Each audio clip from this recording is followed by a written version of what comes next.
la construcción, digamos, de un enemigo político, esto era lo que le quería decir, siempre es funcional, digamos, al poder, ¿no es cierto? Es decir, el poder el poder de turno, me refiero al gobierno, a un gobierno particular, ¿no?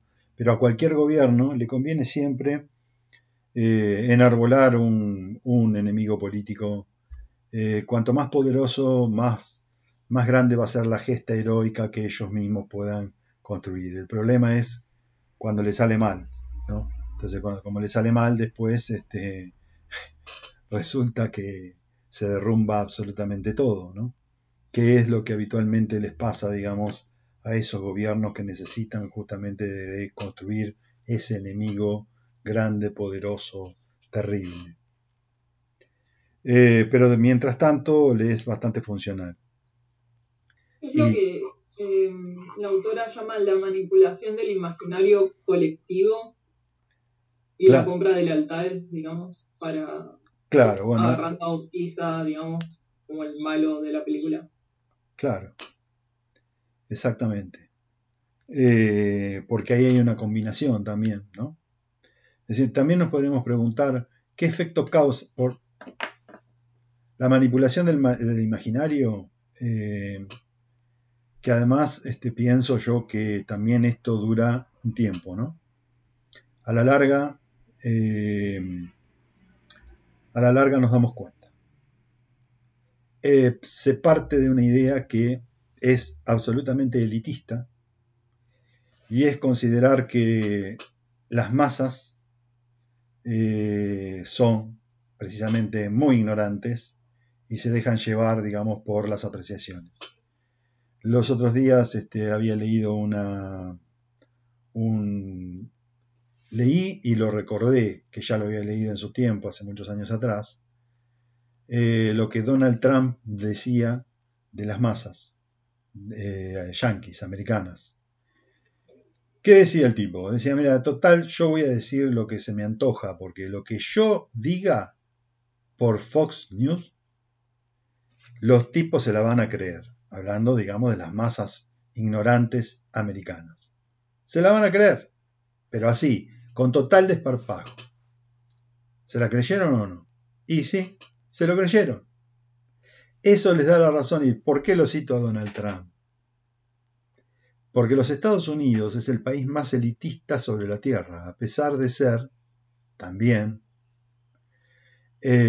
considerado como el más democrático, bla, bla, bla, bla, bla. Pero es el más elitista, porque es donde mejor prendió la teoría de las élites. Y la teoría de las élites, como nosotros, somos muy seguidores de los autores americanos, también hizo una entrada muy fuerte aquí en la Argentina desde siempre. Yo podría decir que hasta el mismo Alperín Dongui es elitista, pero podría decir que hasta acá las corrientes, incluso aquellas llamadas nacionales populares, son profundamente elitistas. ¿Y por qué? Porque parten de la idea de que a pesar de lo que digan, pueden manipular eso que vos dijiste, Anaí, que es este asunto del imaginario colectivo. Pueden hacer que el colectivo haga lo que ellos dicen que deben hacer. Y parten de la idea y del supuesto de que somos todos, no voy a decir la palabra exacta para esto, pero que somos todos tarados. Es más, ¿quiénes son los más tarados de nuestra sociedad? Los sectores más tarados son los sectores más pobres. No hay otra. Los sectores más pobres, más vulnerables, más ignorantes, esos son los sectores que mejor se podrían, digamos, llegar a conducir para un lado o para el otro. Es esto mismo que estamos viendo ya en el siglo XIX. No es que sea nuevo ni nada, no estoy hablando de la actualidad, estoy hablando de eso. Pero si venimos a la actualidad, Donald Trump, ¿qué dijo después cuando llegó a ser presidente? Tenía razón. ¿Vieron? Desde arriba yo les digo lo que se me antoja y ellos se lo creen. Se lo creen. Pero ¿qué pasa? en los Estados Unidos se ha visto ahí una reacción importante que ha hecho, digamos, que este tipo, que se tuerza, digamos, la tendencia, ¿no? No sabemos qué va a pasar en el futuro, porque es política ficción, puede suponer lo que pueda pasar. Pero sí sabemos, por la historia, porque nuestra disciplina nos enseña esto, es que, las cosas pueden ir modificándose. La gente no piensa eternamente lo mismo, no es conducida desde las narices eternamente, ¿no?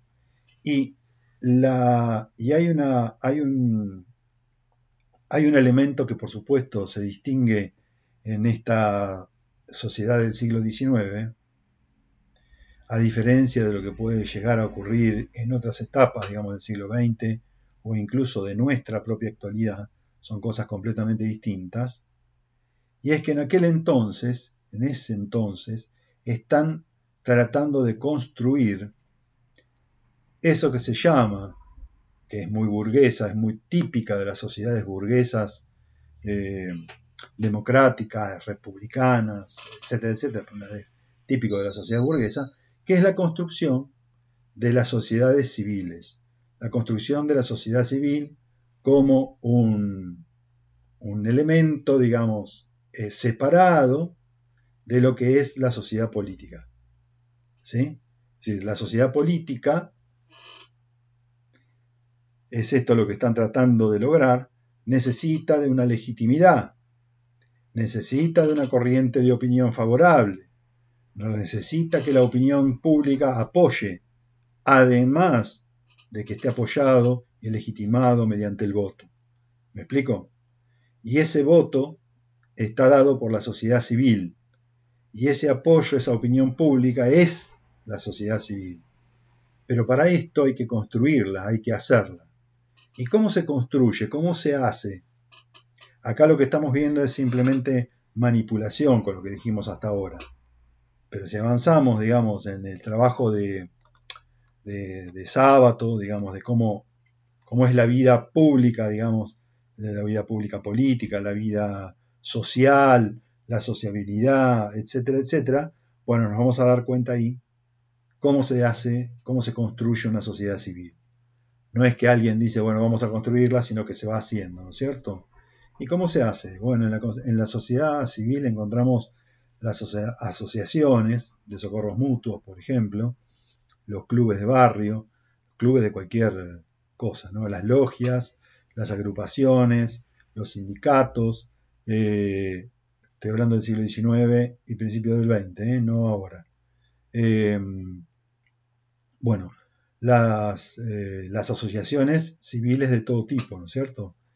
Esto hace, digamos, a la creación, mejor dicho, o al fomento, digamos, de las solidaridades sociales, de la fraternidad, digamos, del establecimiento de relaciones fraternas, de amistad, etc. Y cuanto más fuerte sea la sociedad civil, esto es en las sociedades burguesas, más control hay, ¿no?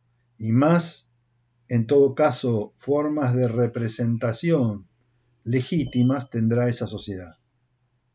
Eso es lo que ha pasado, digamos, en las sociedades burguesas más avanzadas, por decirlo así, ¿no es cierto? Sociedades civiles muy fuertes, ¿no? No se puede hacer cualquier cosa en las sociedades civiles fuertes. Los ciudadanos reaccionan. No solamente salen a la calle, sino que están agrupados, no es necesario salir a la calle cuando la sociedad civil está fuerte. Esos agrupamientos, las agrupaciones de la sociedad civil, reaccionan y les dan bolilla, porque si no, los políticos pierden legitimidad. Acá a lo mejor un sindicato se levanta y nadie le da bolilla porque, total, a lo sumo, harán un corte, un piquete, llegaremos a un arreglo y ahí se terminó todo. Bien.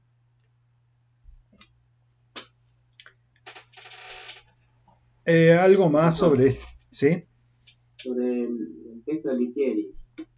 Yo también un poco lo que rescato también, en base a lo que hablamos, es que él plantea que este proyecto consciente, ¿no?, de un sector político del gobierno necesita claramente un escenario de lo posible, Sí. ¿no?, de lo que quiere transmitir, ¿no? O sea, en este caso dice, bueno, este escenario se dio durante 10 años, este escenario fue posible, este tipo, ¿no?, de construcción.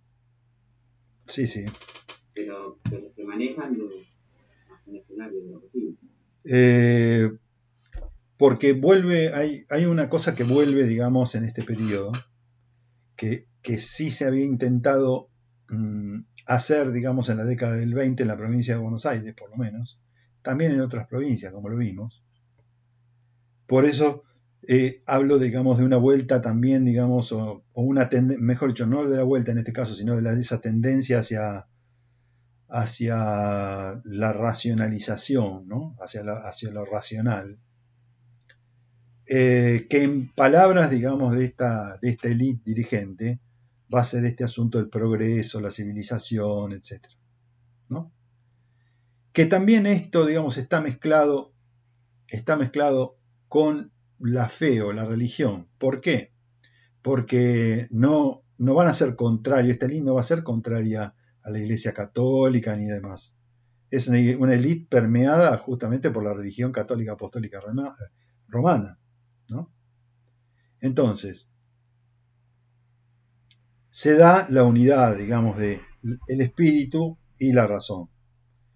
Respecto de los aspectos racionales, lo que vamos a ver es esto, es que en el plano de la acción concreta, para poder también autolegitimarse y mostrar que era real esto del progreso, del avance del civilizatorio, etcétera, etcétera, va a ser necesaria dos cosas, que puestas, digamos, en términos de vocabulario político podría ser el orden, ¿no es cierto?, establecer un orden. Pero ¿cuál era ese orden? Bueno, en el plano práctico era poner en acción, digamos, medidas concretas, políticas públicas concretas que mostraran que era posible, digamos, que esta élite podía gobernar. Y al mismo tiempo dotar toda esa acción política de una moralidad, de una ética, que obviamente no iba a ser fácil plantearla desde el laicismo puro, y por eso, digamos, es que tampoco se van a enemistar de la parte espiritual del asunto. ¿Me explico? Porque cuando veamos las medidas profundamente liberales a fines de la década del 80, cuando se establezca el Estado en 1880, digamos, cuando se federalice Buenos Aires y se establezca definitivamente el Estado Nacional Argentino, vamos a ver leyes profundamente liberales, pero al mismo tiempo van a estar acompañadas por leyes que también son profundamente religiosas. Y ahí es donde los vemos actuar, digamos, por medio de estos dos elementos. Entonces, en el plano de la práctica ya, pensemos que en 1857, Mitre, en la provincia de Buenos Aires, comienza a trazar el ferrocarril del oeste. Ese es un punto práctico, crucial. Dice, bueno, acá, ven, acá estamos haciendo algo. Y vamos a ver a lo largo de toda su actuación lo que actualmente yo podría considerar, si ustedes me preguntan, me apuran, me dicen, che, profe, ¿qué diablos es un proyecto nacional? Este es un proyecto nacional. Te guste o no te guste, por ahí decís, no, pero esto es horrible. No me gusta hacer ferrocarriles. No sé. Esto es un proyecto nacional. Empieza, digamos, a plantearse el tendido de un ferrocarril. ¿Y qué va a decir Mitre? No, pero no nos vamos a quedar en las fronteras de la provincia. el ferrocarril tiene que avanzar por todo el territorio de la República Argentina. Cuando en el 62 la República ya esté unificada, se empieza a hablar de la República Argentina, todas las provincias digan, bueno, estamos todos juntos, tiramos en el mismo carro, hay que lograr que todas las provincias digan, sí, efectivamente, este proyecto de construcción del ferrocarril tiene que ser un proyecto nacional. Cuando lo terminen de entender, entonces el ferrocarril incluso va a llegar. La idea, digamos, que terminó no siendo solo de Mitre. Urquiza había planificado en la Confederación Argentina la creación del ferrocarril central argentino. ¿Y cuál era la idea de Mitre? Era unir el Atlántico con el Pacífico. ¿Y quién lo va a llevar a la práctica? Mitre. ¿Me explico? ¿Por qué? Porque va a recoger también de otros espacios políticos estas ideas que las van a tener que llevar a la práctica, porque dicen, nosotros tenemos que mostrar que tenemos un proyecto nacional que incluya a todos. ¿Me explico? Que detrás del ferrocarril iba algo más, ¿no es cierto? ¿Qué iba? La civilización. Ok. La paz y el desarrollo. La paz, el desarrollo, la civilización. Bueno, ¿y eso cómo se traducía en términos prácticos? Comercio, interregional. Comercio regional, porque eso se activa todo, ¿no es cierto? ¿Qué más? Asentamientos poblacionales, fijar a la población en el territorio, no que haya una concentración de población solamente en algún territorio y en otros no, la creación de infinidad de pueblos, pueblitos, paradas, ciudades, etcétera, etcétera, etcétera. Agricultura, ganadería, industria, comercio, todo. El ferrocarril era un elemento de progreso indispensable para este proyecto. A lo mejor, insisto, por ahí no nos gusta, pero este era un proyecto nacional. Esto es un proyecto nacional que dice, bueno, vamos a intensificar el comercio y vamos a unir a los países latinoamericanos, al Cono Sur, tan proclamado, nunca hecho, nunca realizado, y esta gente tenía esa idea en la cabeza. Llevemos, digamos, para unir a los pueblos latinoamericanos. ¿Y cómo hacemos? Independientemente de que vamos a ganar plata, de que vamos a incentivar el comercio, de que vamos a transportar mercaderías, etcétera, etcétera. Y llevemos el ferrocarril de Uruguay, ¿no? Pasemos por el sur de Brasil, de paso, pasemos por Corrientes, llevémoslo hasta Paraguay, Bolivia, ¿no? Y vayámonos al Pacífico. Eso no se hizo, pero se hizo el otro, ¿no? Que llegó hasta Chile por Mendoza, ¿no? Que hoy podemos verlo. Abandonado, por supuesto, ¿no? Bueno, esa era la unidad latinoamericana y se parecía bastante, por lo menos en el proyecto, ¿no? Las otras unidades latinoamericanas no se dieron ninguna. Ninguna. Esto por lo menos tenía una cosa práctica, que volvía creíble a esta élite dirigente, porque si no uno se puede preguntar, pero si eran tan malos, ¿por qué duraron tanto? Si eran tan oligarcas, ¿por qué aguantaron tanto, no? ¿Se entiende lo que digo, no? Quiere decir que había algún tipo de legitimidad, tenían estos gobiernos, ¿no? Más allá incluso de las elecciones amañadas que ellos mismos producían. Fíjense que es una paradoja, ¿no? Es decir, se sabía que había fraude y sin embargo el proyecto, digamos, avanzaba, ¿me explico?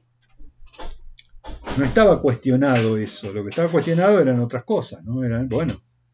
Cuestionamos la política, cuestionamos la forma de hacer política, pero estas cuestiones prácticas no estaban cuestionadas, para nada. Esto funcionaba, iba para adelante. Obviamente que siempre va a haber minorías por ahí descontentas, o minorías que no estaban metidas dentro de este proyecto, o gente que no se sentía representada. Eso obviamente que pasa siempre, ¿no? En las sociedades. Y había, bueno, y además, ¿algún comentario?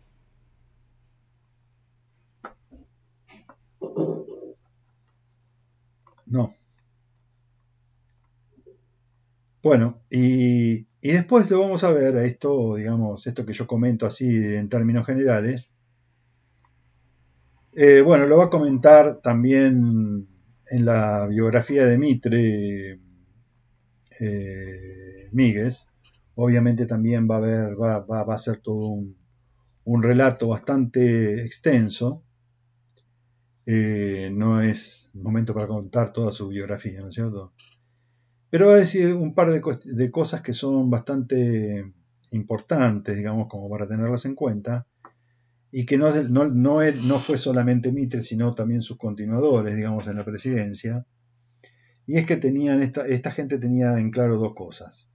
Primero, que era mucho más importante el trabajo que la guerra, y esto es una cosa que va a aparecer en las fuentes, en las arengas, en todo momento va a aparecer en estos presidentes.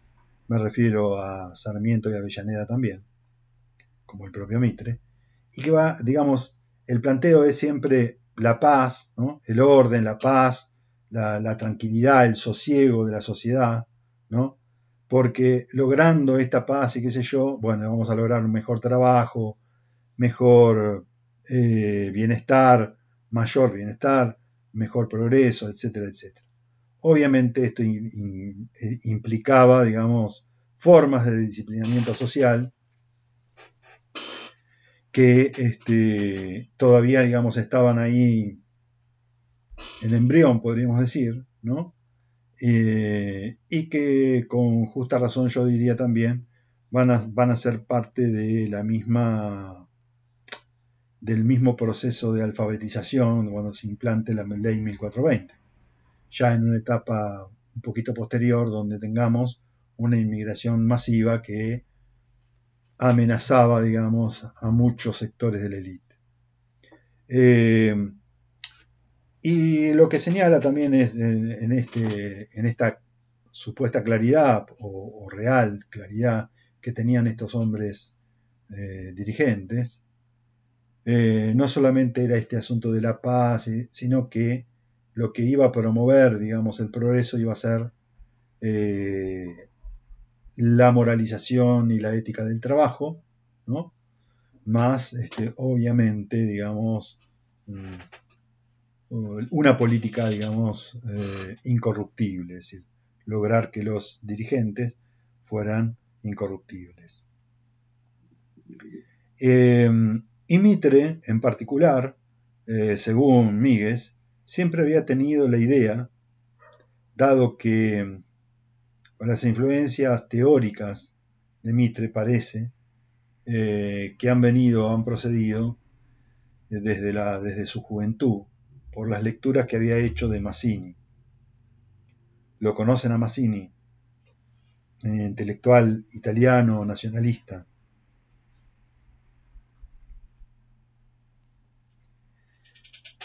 Bueno, y él mismo, Mitre, es calificado por Míguez justamente como un liberal nacionalista. Ahora vemos por qué liberal, nacionalista porque tiene en mente, o tuvo en mente desde siempre, la unidad nacional. Y es lo que puso por sobre cualquier idea propia que no fuera justamente en concomitancia o en sintonía con otras ideas de la época que procedían de la misma Buenos Aires y de otras provincias. Aún así, él siempre que, según Miguel, ¿no?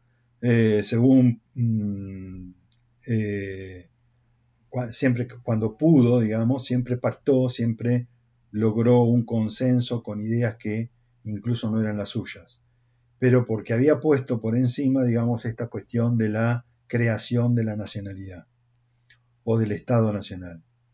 Y por el otro lado, también dice de Mitre que era un liberal en el sentido político del término, pues también a pesar de de las prácticas políticas de la época, a pesar de cómo se desarrollaron, digamos, cómo se desarrollaban las elecciones, que a veces no eran bastante oscuras, etcétera, etcétera, siempre pensó que tenían que ir, digamos, camino, digamos, a una representación transparente. Y, por supuesto, siempre hablando, digamos, de la democracia. Esto, digamos, en términos de liberalismo. Cuando le llega el turno de evaluar si Mitre era un liberal desde el punto de vista económico, ahí vemos que también, digamos, hay una... habla de la capacidad que tenía Mitre para tomar distancia de su propia ideología y también pactar, digamos, en sentido práctico. O sea que Mitre parecía estar reuniendo una serie de elementos que lo hacían, digamos, estas son palabras mías, que en todo caso lo muestran como un verdadero estadista, independientemente de que podamos quererlo, odiarlo, no soportarlo a Bartolomé Mitre, pero parece que Bartolo efectivamente era un estadista, porque si no, no se hubieran logrado este tipo de cosas, ¿no? ¿Y cuándo lo vemos a esto? Como dice, ¿no? ¿Cómo? Perdón. Un pragmático, como lo dice el libro. Exactamente, terminaba siendo un pragmático, ¿no es cierto? Él tenía sus ideas, pero decía, bueno, en pos de lograr el objetivo mayor, que es la unidad nacional, tengo que transar acá, no puedo imponer mi idea, ¿no? Hay una discusión que yo les había puesto ahí, digamos, en los textos, las fuentes, que ejemplificaba esto, no porque lo diga Míguez en este caso, sino porque yo lo había leído aparte, ¿no es cierto? Y es el debate entre Rafael Hernández y él, y Bartolomé Mitre, en torno a lo que se llama, lo que ellos denominaban estados,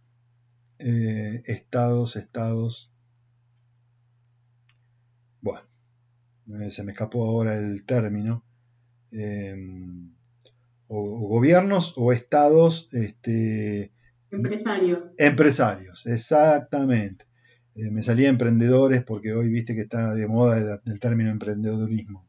Bueno, estados empresarios, ¿no? Entonces, bajo ese título de estados empresarios, comienza toda una discusión que se da a través de los medios, Mitre desde el Nacional y Hernández desde el Río de la Plata, se llamaba así su periódico, José Hernández publicaba un periódico en Buenos Aires que se llamaba así, El Río de la Plata. Y es un debate del año 1869 que se da en torno justamente del liberalismo. O sea, uno dice, a ver, yo lo conozco a José Hernández, ¿por qué? Porque, bueno, escribió el Martín Fierro. Y ahí hace una defensa del gaucho, etcétera, etcétera, bla, bla, bla. Bien, perfecto. Recordemos que el Martín Fierro está escrito en 1870 en adelante, ¿no? O sea que es un gaucho muy particular, no es el gaucho de más atrás del siglo XIX, es el gaucho que él vio, que es de ahí, de la década del 60, 70. Después, pero bueno, hay una corriente, digamos, también de pensamiento que ha tomado o rescatado a José Hernández como un intelectual de tipo de corte nacionalista, ¿no es cierto?, que conjuntamente con su hermano Rafael Hernández, ¿lo ubican a Rafael?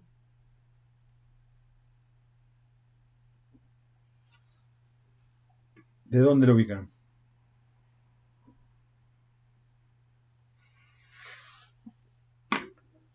Yo no lo ubico. Un legislador era, ¿no? Fue legislador, fue senador, fue diputado, fue ministro, fue asesor de gobierno, fue un montón de cosas, fue miembro del equipo que trazó la ciudad de La Plata. O sea, él también hizo los planos de la ciudad de La Plata. Y el Colegio Nacional se llama El Colegio Nacional se llama Rafael Hernández porque Rafael Hernández se estableció acá en La Plata y vivió, ¿saben dónde vivía? Arriba de lo que hoy es el Banco Provincia, creo que es Provincia ahora, ya no sé porque debe haber cambiado tantas veces de nombre, que está en la esquina de, enfrente del pasaje de Dardo Rocha, esto es en 50, a ver, no, 49 y 7. Está el banco hipotecario y enfrente, haciendo cruz, hay un edificio muy lindo que tiene una cúpula, ¿no es cierto? Bueno, ahí vivía El Banco Municipal. el Banco Municipal. No, sí, el Banco Municipal. Hace mucho tiempo. Claro, ahora no sé qué es. ¿No es un banco provincia también? No. Bueno, no sé. Santander. No, bueno, no importa. Pero ubican el edificio, ¿verdad? Dice que está en la manzana del Jockey. Exactamente. Pero ubican el edificio. Toda esa manzana tiene edificios muy centenarios, ¿no? Son más o menos todos fueron construidos más o menos en la misma época. Son edificios de estilo. Bueno, ahí pobre Rafael Hernández vivió ahí, ¿no? Ahí en ese edificio. Bueno, y también fue un empresario, Rafael Hernández. Un empresario que tiene varios escritos. Yo escribí un artículo junto con un amigo respecto de cómo se podían desarrollar algunas industrias, cómo se podían desarrollar algunas actividades emparentadas con lo que hoy podríamos decir es el agro y la industria, ¿no? Cómo desarrollar algunos aspectos, cómo desarrollar incluso la industria nacional, o sea que tenía una perspectiva más bien de corte nacionalista, lo mismo que José. Bueno, lo que van a leer en esas fuentes, si las quieren leer en algún momento, es una defensa acérrima de la actividad privada, ¿no? Y de la negativa total a que el Estado haga algo o se meta con alguna actividad económica. Pero la negativa es cerrada, ¿eh? Hay 2 artículos de Rafael Hernández, ahí que yo les puse, y el del medio, digamos, es el de Mitre. Entonces tenemos un artículo que habla de los estados empresarios. Después lo mismo, pero Mitre, que dice una cosa distinta, y después vuelve Rafael Hernández a atacar, digamos, ¿por qué? Porque disiente con Mitre. Esto en 1869, ¿no? Que uno dice, pero, a ver, ¿no era el paradigma del liberal Mitre? ¿De qué estamos hablando? Bueno, entonces vamos a encontrar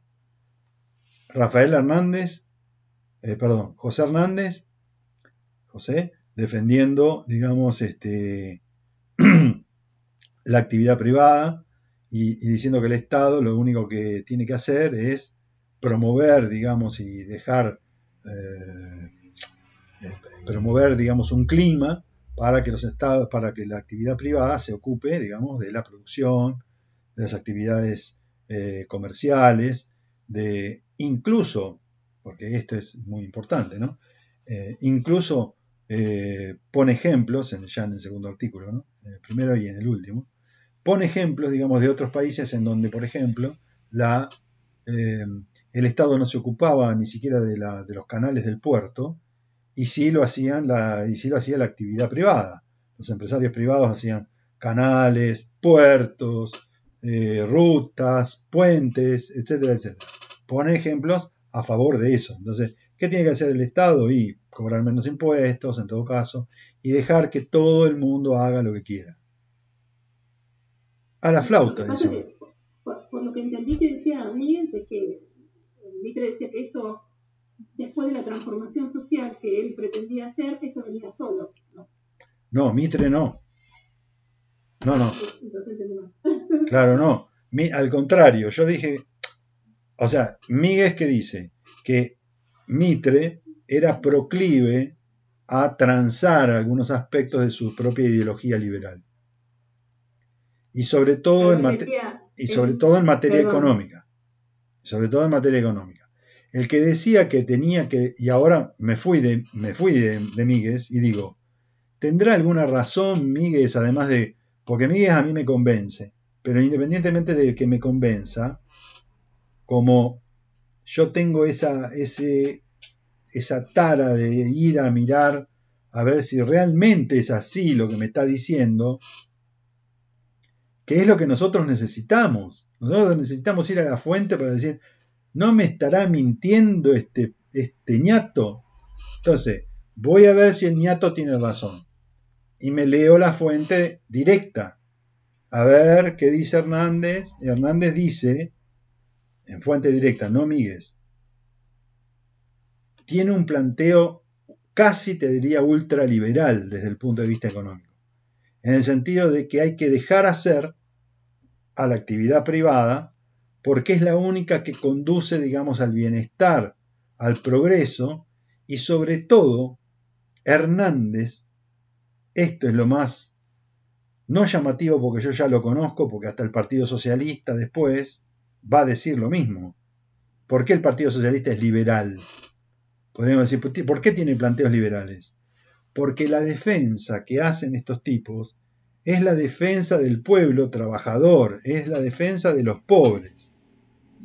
Y uno dice, pero ¿cómo puede ser que estén defendiendo a los pobres con un planteo ultraliberal? Por supuesto, porque ellos están viendo el final del proceso. ¿Cuál es el final del proceso? El que consume tiene que consumir, digamos, el pobre que consume, tiene que consumir cosas que sean baratas, que le lleguen baratas. Si hay monopolio, no se abaratan los precios. Tiene que haber competencia. Y para eso el Estado no se tiene que meter para nada.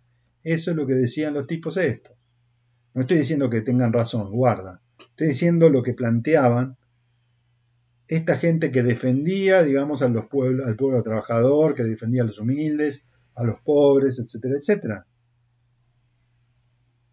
Entonces, Hernández decía, hagan, muchachos, dejen el Estado, que no se meta, cuanto menos se mete el Estado, mejor. Que no se meta el Estado. Entonces, ahora viene la diferencia con Mitre. Mitre, ¿qué decía en esta discusión? Dice, no, este muchacho está equivocado, Hernández. Ella había dejado de ser presidente, porque consideremos que esto es en el 69, ya ha dejado de ser presidente. Entonces, está gobernando Sarmiento. Pero el debate continúa. Entonces, yo ya fui presidente, ya sé cómo viene la mano. Yo te voy a decir una cosa, Hernández. Si nosotros, si el Estado no se mete en algunas cosas, no vamos a poder progresar. Te lo demuestro así de simple. El primer punto que hicimos fue, nosotros comenzamos con el ferrocarril y después lo cedimos. Porque todo venía a cuento de que también Hernández rescataba la obra de Mitre porque decía, qué suerte que Mitre vendió el ferrocarril del oeste. Porque el ferrocarril del oeste, que había empezado en el 57, termina vendiendo las acciones a manos privadas. ¿Correcto? Entonces Hernández decía, menos mal que privatizó. Esto quería decir. ¿Por qué? Porque el Estado hace siempre las cosas mal.